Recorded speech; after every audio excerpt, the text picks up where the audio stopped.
ဒီမနော်ပထမတော့ပါလေဟာနာတရားရှိခိုးတော့မယ်ဆိုတာနဲ့အမွေးတိုင်းကြောင်းနဲ့တောက်တော်ရည်ချမ်းသုံးတော်ရည်ချမ်းစုကဒါမျိုးကဒါနမဟုတ်လားဟုတ်သောနာပြောတဲ့၅ပါးသီလခံလို့မဟုတ်ဘူးလားဟုတ်လားအဲ့ဒါဒါနနဲ့သီလမပါဘူးလားပြီးသွားတာနဲ့မေတ္တာဘုရားပူပြီးတော့ဘာဝနာမပါဘူးအဲ့ဒါမရဟုတ်တော့လုံးရသားနဲ့မသိလို့မရဒါဆိုဒီနေ့သိအောင်လုပ်နော်အဲ့တော့ဗုဒ္ဓဘာသာမှာသိရေးကြီးတယ်ဒါနသီလဘာဝနာများကိုနေ့စဉ်ပွားများအားထုတ်တဲ့ပုဂ္ဂိုလ်တွေဖြစ်ကြပါစေဟုတ်ပြီနော်ရသော်ဘုရားရှင်ကိုရောမြတ်ကြီးကိုပုံမှန်ဘုရားရှိခိုးတော့မယ်ဆိုတာနဲ့ခြေရောက်လက်ထောက်စေးနော်မျက်နှာစေးနော်အဝိဇ္ဇအစာတိဝိဇ္ဇစာတိဆိုတော့ရှုပ်ပြီးလို့ကိုယ်တိုင်းကိုယ်ဝေထားရှော့ဖို့ထားတဲ့အရာတွေတက်တရေဝိပိယနဲ့ဘုရားကျောင်းဆောင်ရှင်းလာမယ်ဒီနည်းကြောင်းနဲ့အမှုတိုင်းတက်ပြအောင်ဘုရားကျောင်းဆောင်ကိုရှင်းနေဖို့လိုတယ်နော်ဘုရားကိုဓမ္မတစ်ခါတော့ကျောင်းဆောင်လုပ်လို့ရတယ်ဘုရားနဲ့ပြည်လိုက်ရမယ်ဒီလိုပါလို့နော်အဲ့ဒါမျိုးတွေကဗုဒ္ဓဘာသာတွေလက်ထိတ်တယ်ဆိုအဲ့ဒါတွေကြောင့်လက်ထိတ်တာရှင်းလားနောက်ဒါကိုဘာလို့ခေါ်လဲဘုရားကျောင်းဆောင်ဘုရားကံမဟုတ်ဘူးဘုရားကျောင်းဆောင်ဘုရားကျောင်းဆောင်ဒီ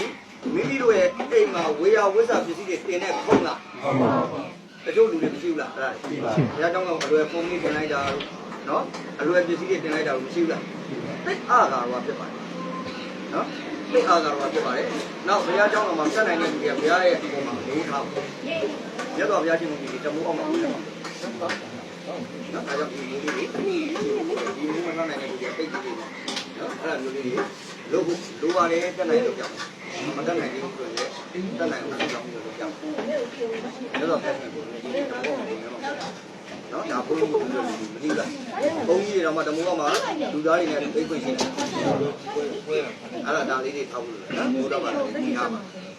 ညအကြောင်းတော့ပုံမှာအိမ်လုံးပစ္စည်းပါမှာဒီပဲရပ်ပွင့်နေတယ်ဆိုလက်လာပါတွေပေါ်ကျင်တယ်လို့နော်။အားကြောင့်လက်သိမ့်နေလဲဆိုတာကမိမိရဲ့အထုကိုပြောဆိုတဲ့ပြည့်ချက်အရေးကြီးလို့မိမိတို့အိမ်မှာကိုးကွယ်ထားတဲ့မြတ်စွာဘုရားရှင်ခင်းဝတ်စံတရားစံကြောင်းတော်မှာဘာတွေမှားနေလဲဆိုတာအရင်ကြည့်ပါနော်။အဲ့တော့ဗုဒ္ဓဘာသာရဲ့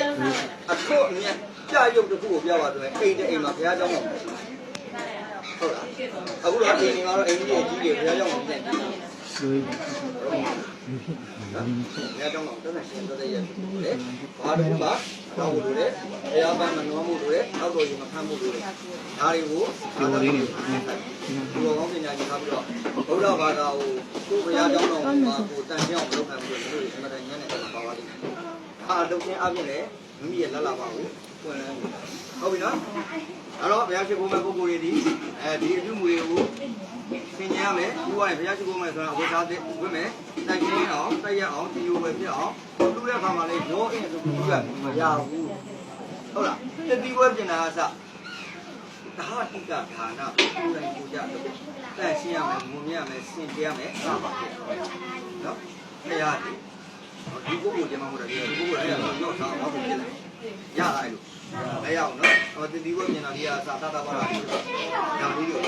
ကိုကတေချာတခါတောင်းပြီးဟုတ်ပြီအဲ့လိုတွေလူရမ်းပြီးသွားပြီတေချာပြင်ဆင်ပြီးသွားပြီဆိုတော့မှဘုရားရှိခိုးတဲ့အခါမှာတရားတန်ခါကိုပြင်ထိတ်နောက်ပြီးတော့ဘုရားရှိခိုးတဲ့အတိုင်းရှိခိုးတာမဟုတ်ဘူးရပြီပြင်ပြီးတော့မှရှိခိုးဘုရားရှိခိုးတရားရှိခိုးသံဃာရှိခိုးမှုသံမှုတွေပါပြင်မှာတောင်းမယ်ပြီးတော့မှဘောဂါသာတော်ကြီး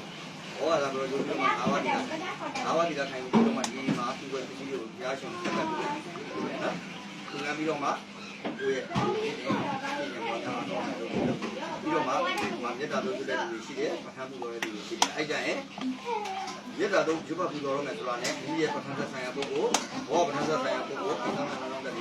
သည်ကလည်းသမာဓိဝနာကောင်းတဲ့ဉာဏ်ပုဂ္ဂိုလ်တိဒီမေတ္တာတို့ပြုတော့ပူတော်ပြီးတော့ပဋ္ဌာန်းရွတ်တော်မယ်ပုဂ္ဂိုလ်တွေဆိုလို့ရှိရင်ပဋ္ဌာန်းမနာနိုင်တဲ့ပုဂ္ဂိုလ်တွေခဏပဲခေါ်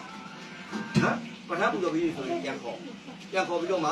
နေ့စဉ်သံဃာမဆိုင်ရင်နေ့တိုင်အောင်လုပ်တဲ့ပုဂ္ဂိုလ်တွေကိုအမြတ်ပြီးပါအောင်ညတော့ညရောက်ပါတနေ့တာတော့မှတ်ကြောက်ပြန်လုပ်ရအဲ့တော့လူတယောက်မှနေ့စဉ်လူဖြစ်ရအောင်ဘာတွေပြေးဖို့လိုလဲကုသိုလ်ရရင်မရရင်ဥစ္စာရမရရင်ပညာရ